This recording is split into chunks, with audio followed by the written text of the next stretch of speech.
Kanya-kanyang hiling ang mga magsasaka sa Bungabong Oriental, Mindoro sa tuwing nakakakita sila ng mga shooting star o bulalakaw.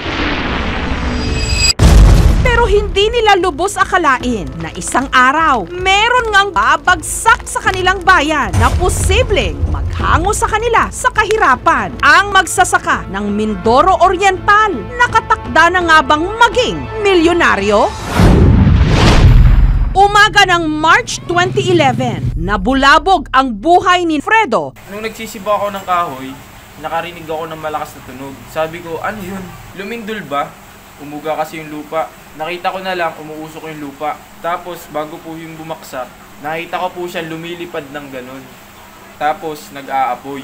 Unang pumasok sa isip ko, umuwi na. Kasi sabi ko, baka magugunaw na ang mundo. Tapos nang pinuntahan ko, yung butas na nakita ko po ay may lalim ng 3 feet. Nung hinukay ko, nakita ko may bato. Naisip ko bigla, baka alien to. Kasi galing siya sa kalawakan. Ang bato, 6 inches ang taas, 9 inches naman ang haba. Ang timbang, humigit kumulang 8 kilo. Nung tinimbang ko po, nagtaka ko, sabi ko, bakit ang bigat ng bato? Nung tinimbang ko, umabot siya ng 8 kilo. Sa takot daw nila, ibinaon nila ito sa lupa. Tapos, binaon ko muna sa lupa. Kasi baka may iba pang makaalam. Nakawin pa sa akin. Tapos, nung tumagal na, hinukay ko po uli siya. Tsaka ako inuwi sa bahay namin para itago. Makalipas ang halos 3 buwan, may nagka-interes daw sa kanilang bato. Meron akong kaibigan na taga Batanes. Gusto daw makita itong bato. Kasi di ba dun sa Batanes, puro bato yung bahay. Gusto niya daw yun ilagay sa bahay niya. Tapos ibinalik din dito sa akin. Kasi itim daw yung bato ko. Ang gusto niya pala ay kulay green.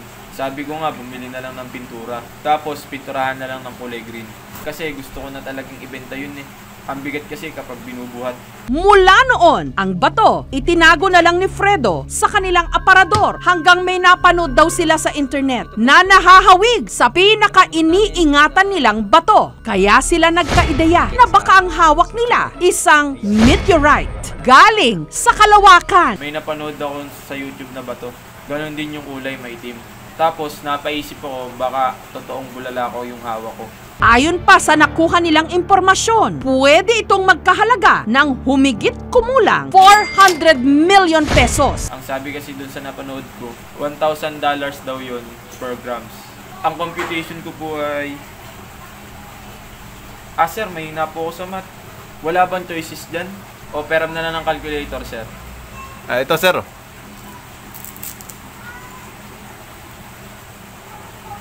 Ayun, sir. Sa tingin ko, nasa 400 million ang halaga nito. Ang mga meteor ay ang nabaklas na bahagi ng asteroid na nagliliyab kapag pumasok sa ating atmosphere. Kaya nakikita natin bilang shooting star. Sa ilang pagkakataon, hindi naaabo ang buong meteor. Tumatama sa lupa. Ito yung tinatawag na meteorites. Nakontak ng aming team ang gumawa ng video na napanood ni Fredo, si Abe. Ito po yung mga collection ko ng meteorite.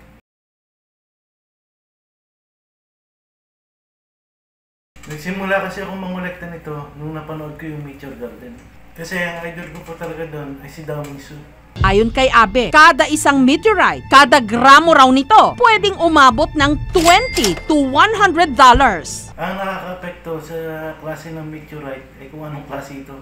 Kung rare ba yung bato. Yung simpleng bato lang ba ito o may halong bakal. Pangalawa, kung nakita ba talaga ng mga tao na bumagsak siya mula sa langit. Ang plano ko po, kung totoong bulalakaw ito, bibili po ako ng lupa na pagtataniman ko. Tapos, mabibigyan ko na po ng magandang buhay ang pamilya ko. Tapos, magdo-donate din po ako sa simbahan. Kasi po, biyaya ng Diyos yan eh. Ayon kay Abe, may mabilisang paraan para matukoy kung tunay ang isang meteorite gamit ang magnet. Lahat po ng bulalakaw ay may halong bakal, kaya dapat po didikit po siya sa magnet. Mula Mindoro, si Fredo lumuwas pa Maynila para ipasuri ang kanilang bato. Sinuri ni Abe ang bato at nagulat siya dahil ang bato biglang nadikit sa magnet. Ngayon po, ang susunod naman po natin gagawin ay chemical test. Ngayon, pag po siya'y bumula, ibig sabihin po, fake. Ngayon po, sisimulan na po natin ang chemical test. Ngayon, pag po siya'y pinatakan ko at siya'y bumula, ibig sabihin, fake po siya. Kita niyo naman po, pinatakan ko po, bumula. Ibig po sabihin, fake yan. Sa exam po natin, pumasa po siya sa magnet test, pero bumagsak naman po siya sa chemical test. Nag 50-50 na po tayo dito sa ginawa nating test. Ang may papayo ko po ay magpadala ng sample sa ibang bansa. Kung sakaling totoong bulalakaw ito, mabibili siya sa Philippine pesos ng 8 million pesos. Kung talagang mapapatunayan totoong bulalakaw ito. Wala na po akong magagawa. Talagang 50-50 talaga. Pero maasa pa rin po ako na sana totoo itong bulalakaw. Pero ang plano ko po ngayon, tatago ko na lang po muna ito. At ililibing ko na lang po muna sa lupa. Pababa man ng pababa ang posibleng halaga ng bato, malaking bagay pa rin ito kung makumpirmang meteorite nga. Kaya kung magkataon, bato-bato sa langit ang tamaan, yayaman.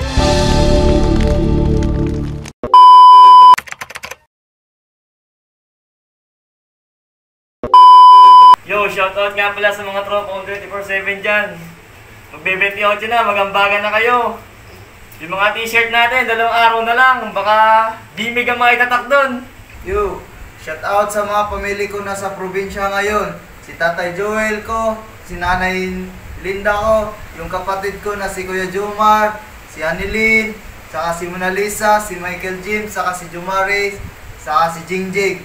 Shoutout sa inyong lahat. Merry Christmas. At shoutout din sa mga kaibigan ko sa probinsya. At Merry Christmas sa inyong lahat. At shoutout sa nagnonood ng YouTube channel, sa aming YouTube channel. At shoutout sa mga kasama ko sa YouTube channel na si Ivan, si Riniel. At shoutout sa mga kabataan sa Curva Rockers. At shoutout din sa may-ari ng Talungan na si Boss Marsing. At sa mga tauhan niya. At pare, tatagay tayo ngayon. Babalik na kayo! Shoutout nga po pala sa aming barangay, Santa Maria, Mexico, Pampanga. Yan, kabalan ko. Namiss ko po kayo lahat. And Merry Christmas, Happy New Year. God bless. Shoutout din po pala sa pamilya ng Villasoto. Yan, mga kapamilya ko.